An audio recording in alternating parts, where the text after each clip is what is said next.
Sud Radio, 10h midi, Valérie Expert.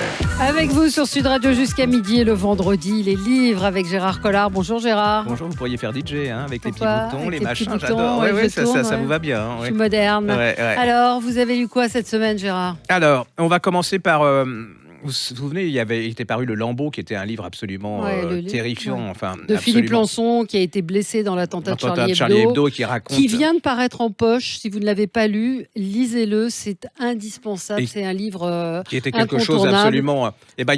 j'ai ressenti le même genre d'émotion et qui est aussi incontournable. Ouais. C'est Le fil de nos vies brisées. Le fil de nos vies brisées de Cécile Aignon. Et c'est aussi bouleversant que cette photo qui a été faite par un journaliste de l'AFP de ce vieil homme qui est à Alep, qui vit dans les ruines de son appartement. C'était un grand collectionneur de voitures, ce monsieur, parce que je me suis renseignée sur cette photo.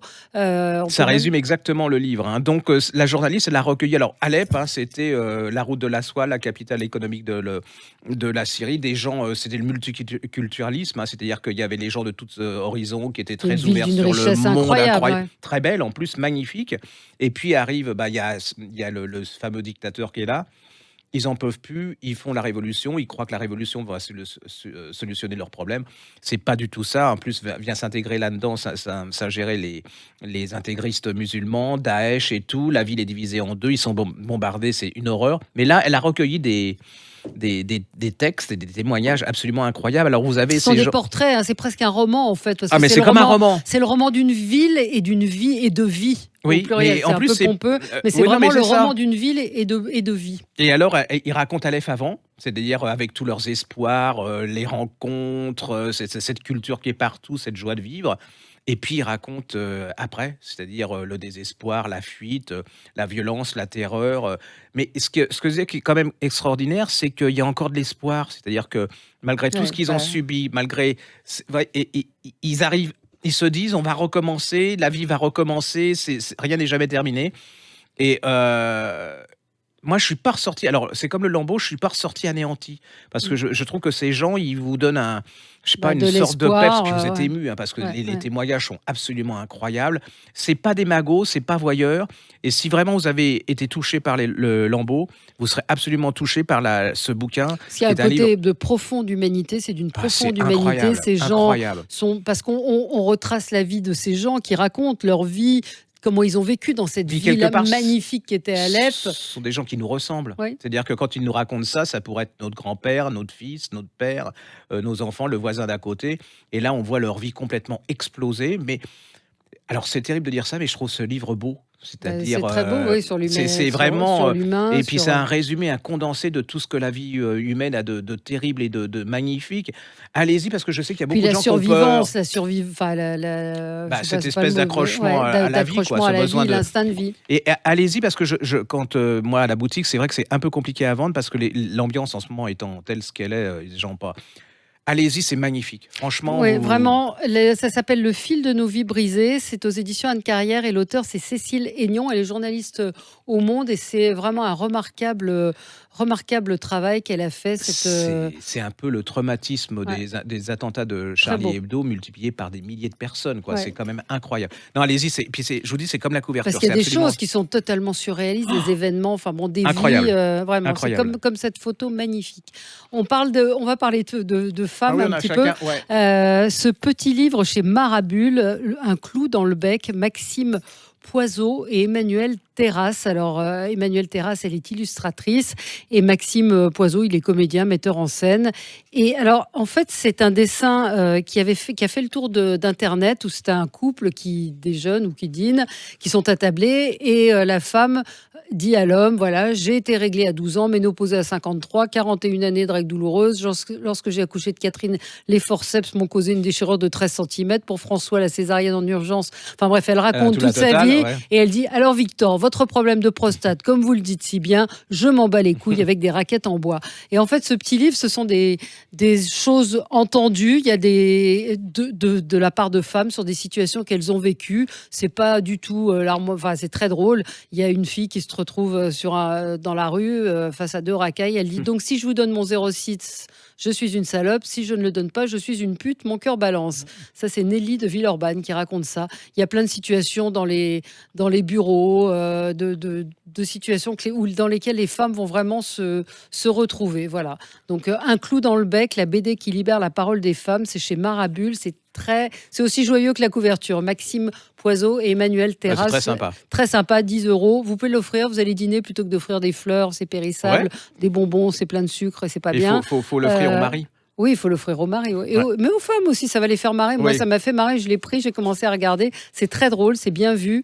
Voilà. Parce que nous, on est souvent inconscients de ce genre de choses. Voilà. Oh non, pas vous, Gérard. Vous êtes parfait. Je sais, mais je suis quand même exceptionnel. Alors, autre livre. Alors, c'est pour les enfants. Hein. J'ai trouvé ça génial. C'est un livre. Ça s'appelle Les filles peuvent le faire aussi. Voilà. Et vous retournez de l'autre côté. Et les garçons peuvent le faire aussi. Et je trouve que pour les enfants, c'est super bien parce que, par exemple, il montre le type même, c'est le garçon qui veut faire de la danse classique. Ouais. Donc, on va le traiter en disant, mais attends, la danse classique, c'est pour les filles, c'est pas pour toi. Tu vois, toi, tu dois être camionneur, pilote, avocat.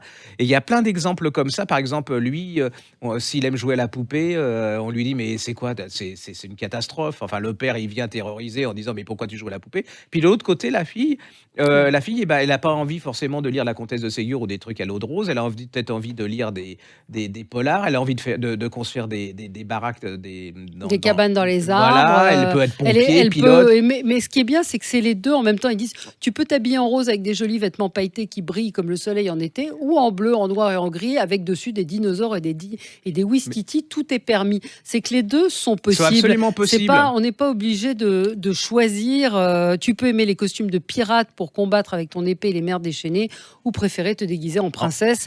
Et le dessin est très réussi. Sophie Gourion, Isabelle Maroger. Il n'y a rien d'interdit, c'est ton plaisir, c'est ta liberté de choisir ce que tu veux. Et pour les garçons, c'est pareil. Tu peux, quand tu seras grand, vouloir soigner les animaux, les chiens, les chats, être un vétérinaire, ou préférer devenir pompier ou policier. C'est plein de petites choses. Ça devrait être distribué dans toutes les écoles maternelles, ça. Tu peux avoir les cheveux courts parce que les mèches dans les yeux et les nœuds, c'est ennuyeux, mais aussi tu peux aussi préférer les cheveux longs, aimer les atoyer, les attacher. C'est contre tous les clichés, les stéréotypes. C'est génial. C'est aux éditions Grund. Très bon choix. Allez, on rit parce qu'on a besoin de rire. Ah oui.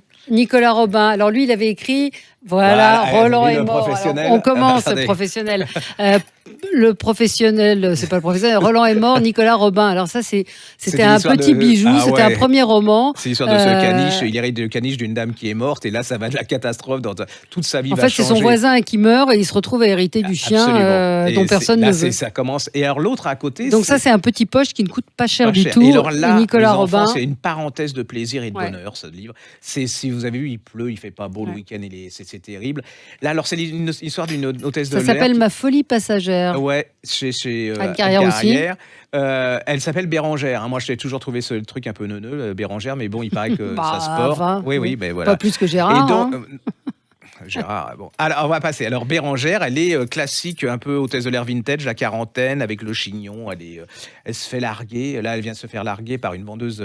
Son mec l'a larguée pour une vendeuse de tartiflettes, donc elle est un peu vexée. Elle va prendre l'avion. Elle devait partir à Hawaï. Elle se retrouve dans un truc à Winnipeg où il fait très froid. Et là, dans l'avion, c'est une espèce de portrait de toute l'humanité. Alors, vous savez, ces gros beaufs qui chantent et qui ont bien bu. Et voilà, il y a le gros beauf aussi qui n'arrête pas de lui pincer les fesses. Alors vous allez voir comment elle va l'éliminer grâce à une porte de toilette. Ça, c'est un truc énorme. Elle va retrouver son copain qui était en 4e B, qui s'appelle Rodrigue. Alors vous savez, les enchants que vous retrouvez en 4e, il était moche, et puis elle était grande et tout. Et là, je vous dis pas ce qui va se passer. C'est plein de rebondissements, c'est plein de finesse, c'est comme une gourmandise et tout. Vous ressortez de là-dedans. C'est comme la couverture, c'est rose. Et puis c'est du feel good, mais intelligent à la française, parce qu'il y a quelque chose dedans. Et puis, vous savez, il y en a certains qui n'aiment pas les femmes de 50 ans en disant que c'est fini. Bah, il va contre le truc en disant à 40 ans, une femme, c'est fini. Et pas du tout. Là, vous allez découvrir une femme à 40 ans. Elle n'est pas finie. Elle est très, très jolie. Et c'est fin. J'adore ce genre de bouquin. Puis je trouve qu'on en a besoin en ce moment. Et qu'il n'y en a pas beaucoup. Parce que maintenant, les gens sont tous des cancers de suicide et tout. Allez-y, c'est une pure gourmandise. Il a une plume assez légère, en fait. Il a énormément de talent parce qu'il fait pétiller les mots. Il leur donne du goût. Pétiller les mots, ça, c'est joli. Oui, non, mais c'est vrai, il fait pétiller. C'est un peu comme Nadine Monfils, mais lui, c'est version française. Elle, c'est version belge. et elle fait pétiller les mots. Un livre de cuisine, je ne sais pas si je vous en ai parlé, Jean-François Piège, qui vient de publier un livre magnifique chez Hachette, pratique sur les tartes. Alors, toutes les tartes, il y a 70 recettes de tartes sucrées, salées, toutes les recettes pour réussir votre pâte. Parce que la pâte, souvent, alors on peut l'acheter toute faite, mais alors, c'est un livre qui est très chouette. Les photos sont hyper inspirantes. Alors bon, moi je suis au régime, donc je vais attendre avant de le faire, mais vraiment, vous avez la tarte au comté. Vous avez, et c'est faisable Ah oui, c'est hyper facile, mais c'est des bonnes idées en plus, des trucs. C'est original, c'est vraiment, allez-y, parce que c'est. Et c'est beau, c'est joli à regarder. C'est joli à regarder en plus. Moi j'en avais l'eau à la bouche pour vous dire, en vrai, j'avais l'eau à la bouche. Donc des tourtes, des quiches et des tartes. Les quiches, c'est un peu vous. Bien, alors, sur cette gentillesse, voilà. Je savais bien qu'un jour, votre vraie personnalité se dévoilerait. Voilà. Et moi, je vais continuer. Lucullus. Personne ne sait qui est Lucullus. Un peu, quand on aime la cuisine, mais oui, mais en général. Oui, on connaît Lucullus. Et là, ça se lit comme un roman, c'est une biographie. Et vous allez découvrir chez Talandier, l'art de la guerre, Lucullus général et vraiment Lucullus. En fait, Lucullus, est sous l'Antiquité. C'était un copain de Jules César, de Cicéron. C'était un aristocrate très, très, très, très riche, surdoué pour la guerre et qui vivait d'une façon incroyable, qui était gastronome, gourmand et tout, puisque dans tout Rome, sa cuisine, et quand il recevait les gens, c'était vraiment une réputation incroyable. Et vous avez découvert, c'est toute une histoire de l'Antiquité. Alors, il avait des ennemis, un Pompée, des gens... J'adore ça, c'est comme un roman de KPDP version Antiquité. Et puis surtout, vous allez apprendre... Il était très riche, hein. Ah ouais, et puis l'Aristo de chez Aristo, vous voyez, c'était vraiment...